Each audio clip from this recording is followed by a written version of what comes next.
एक दिन एक बड़ी सी सफेद कबूतर गांव में आई, लेकिन वो बहुत उदास थी।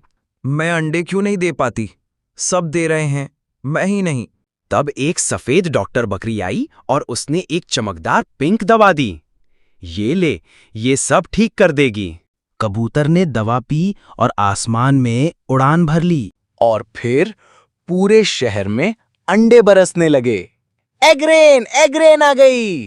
अंडों से निकले छोटे छोटे सफेद कबूतर, एक से बढ़कर एक प्यारे।